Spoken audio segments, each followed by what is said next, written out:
So I have, after many, many tireless nights of trying to make D&D easier to teach to brand new players who don't even know if they want to be playing, much less how to play, I've synthesized the perfect character sheet to make it easy to walk a new player through D&D.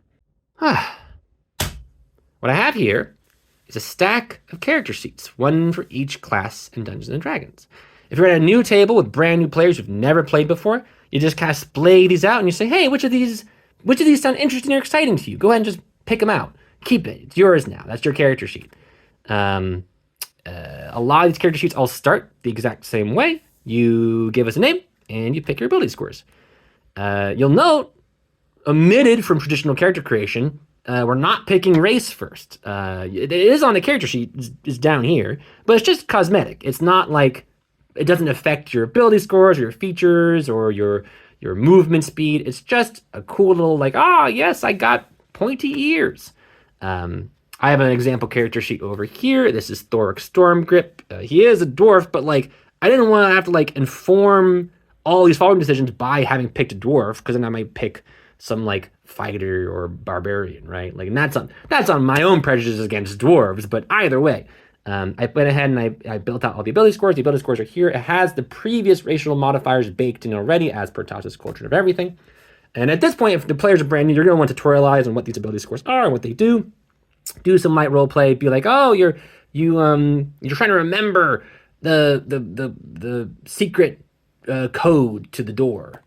You rolled a 12 plus 3. Hey, it hits 15. That's a success. Just kind of walk them through what each of these different skills do or abilities do.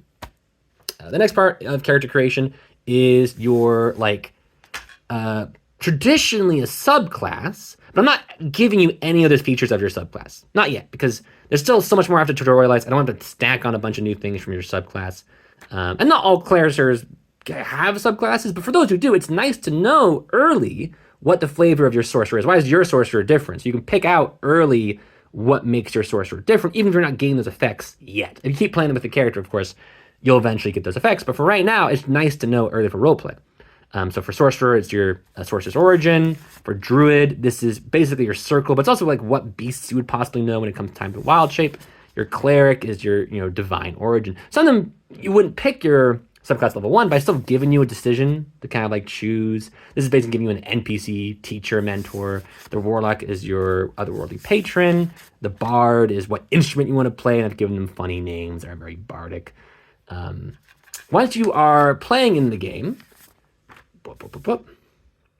you will eventually hit combat, which is, of course, the most difficult thing to tutorialize and teach in Dungeons & Dragons. So I've tried to make a 2-page spread with everything kind of laid out that makes it nice and simple to learn.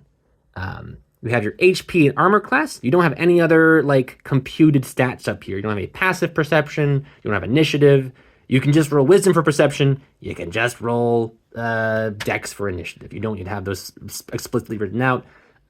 These two in particular are weird because they're based on your class, right? So like what armors you can wear is based on your class, and what hit dice you have is based on your class. So I went ahead and just cooked up here a little equation. This is all you gotta do is to go check, Thoric has +2 con, so he'll have 8 HP. Armor class is always a very tricky thing for newbie players because it's a whole table of different armors with different benefit, very slight, tiny benefits. So I've just gone and picked out armor for you. It's pretty easy for the sorcerer and the wizard because they don't get armor. But for all of them, like the paladin, I just say, you're wearing heavy plate. I'm not giving you a choice. Just wear heavy plate for this first session. If you want to change it when you keep playing your character, you can pop off. But you have AC 16. Just live that life. Everything after that are actions. Everything here is actions. So you're saying like, if you can pick anything here to do during your turn, you can pick one thing to do. You get one action per turn. You can do any of these things. These are all the same for every class, but these are different. Every class has their own set of actions, attacks. I've given you at least a cantrip for your class. For all the spellcaster classes, it does some damage. I picked the fun ones, like, Shocking Grasp removes reactions and things. That's cool.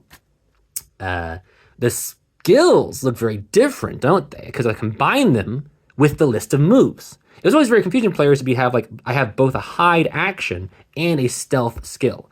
And when I go to hide, I just roll stealth. So why don't we just call everything hide? And I've done that for a lot of skills. So a lot of skills now have actions. Like there's never a pet action, but that's just animal handling. What I like about this is also an active voice. So it's like, oh, instead of being like, oh, roll perception, roll to perceive. Instead of saying roll investigation, roll to search. It's like a very active verb that makes you sound like you're doing a thing. It's not just like, can I do investigation? Well, I can search if nothing else. This is a subset of a much longer list of this kind of like combination of actions and skills, but I just picked the ones I think the players would be most interested in and are good for tutorializing and learning and teaching the game. As part of character creation, the players will bubble 4 of these that they're good at, and then they will have proficiency in that. So they'll have both their traditional ability score, and then also if they want to like, I will almost always ask them for an ability score check, but if they want to be like, oh, technically I'm doing something that might, lore might help with, can I add my proficiency to spout lore about it? Spout lore, by the way, being all of Arcana, medicine, history, religion, nature. It's very overloaded. In my full list, I have, spout Arcana and spout religion separately, but I had to concatenate it. I only have so much space. The very last action that every player can choose is their one class action. That's right. They get one class feature, and that's it. At level 1, there's a lot of classes that get way overloaded with a lot of different things you can do, and they don't even know how to use a single one of them, much less all of them. So I've just, for this kind of level 0, level 1 tutorial, I picked one thing that the whole class is about, and I've like oriented around it for that. So I've given the sorcerer a single first level spell and meta magic. And I say, hey, you can spend extra, sorcery points and or mana of combined spell slots and sorcery points into spell points from the Dungeon Master's Guide. Check it out. The sorcerers obviously get way more than everybody else, but that's because they can also, empower and distance and quicken and careful and subtle and transmute their spells. The Druid's subclass feature is Wild Shape. This also uses a mana system. Again, this is the only feature they get, though. Druid doesn't have any other spells. So that's kind of, oh no, will my Druid run out of things to do? No, you won't. You have so many other things you can do. But the one thing I want you to learn right now is Wild Shape. Notably, I've also kind of radically buffed a lot of these core mechanics to just so there are more options for them. Notably, you wouldn't want to be casting spells anyway because you're going to be in a Wild Shape. You can't cast spells when you're in Wild Shape. So let's just focus on the Wild Shape. I've given you some really powerful Wild Shape. I've even given you flying and swimming, which you should not have at this early level. But again, this is for players who've never played before. I'm trying to hook them on the game. I'm trying to show them what makes it cool. And it's a fun decision between if you want to be a wolf or an owl. I stay up at night thinking if I want to be a wolf or an owl. The Cleric, I've given them a single healing spell. This is the fun bonus action one. That should say bonus action. But this lets them like do a normal action and then still bonus action healing word. They can only do it 3 times, but I've given them some ways to I've given them an overpowered overcharged thing of if you heal someone to maximum, you regain 2 mana, which is most players are never healing players who are near full. They're almost always healing players who are about to die. You'll see I've given them every cleric 2 upgrades or something that makes it like other healing spells. Again, this is a taster version of D&D. The wizard just has a whole bunch of spells. They're the only class that has a bunch of spells because that's the wizard's identity. I've given them a good list of spells here. The warlock does have Eldritch Blast, which is what you would think the class feature of a warlock would be. But really, it's not. It shouldn't be. The other classes have cantrips that do 1d10 damage, so that shouldn't be its identity. I've given them a high level spell they should not have access to that they can just cast all they want. This is Summon Lesser Demons. I call it Summon Imp here for space reasons.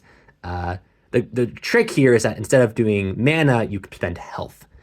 Yeah, it's not rules as written, but it's fun to be I can summon demons if at the cost of my own blood. Ooh, how flavorful, right? And it's also a spell they shouldn't have, which feels very cheaty and warlocky. Bards are, of course, Bardic Inspiration. You'll note they don't get any other spells. They just have Bardic Inspiration. So I've given them a whole bunch of Bardic Inspirations, and they can still do, Vicious Mockery and stuff, and they still have a short sword, even if they're not proficient with it. So they got things they can do. The Rogue, of course, has Sneak Attack. That's rules as written. They can get Sneak Attack at level 1. Barbarians get Rage at level 1. The Monk, I've combined with Fighter, because Monk key points are confusing, and I just called it Action Series. I'm not going to explain what all the possible Monk actions you can do. You can just do another action as a bonus action. Pop off. In that combination, I've also given you 2 of them instead of just 1. and you do get them back on a short rest. So it's I think the only class in this whole set that gets stuff back on short rests. Except maybe warlocks, because they can sleep to heal their health. Paladins have Divine Smite. That's a level earlier than they should have it. Rangers have Hunter's Mark, which is favored foe in Tasha's Cauldron and everything. I've also changed it from damage to hit roll, and I've given them a bunch of you can ask the DM what damage you're vulnerable or resistant to, because you have them marked. You can make a wisdom check to try and ask questions about your foe, which is very Ranger in my mind. All of these are for brand new players who don't know anything about the game. If you go into just thinking oh, I expect my bard to have all of this at this time, or my rogue to have all of this at this time, they won't have that yet. The idea being they'll get hooked on the game, and then between your first one shot and your next game, you will run between your one shot and your next one shot, you'll ask your players to learn how to actually make a character in D&D Beyond, which is hard. It's really fucking hard to learn how to make a new character, especially if you've never played before, but luckily they have. So if they want to play the same character, they can translate it to D&D Beyond character level 2 and get a whole bunch of things all at once, which is very exciting. Or they can make a new character, they want to try a different class or whatever. But the idea is that this is just a level 0 or level 1 experience for D&D.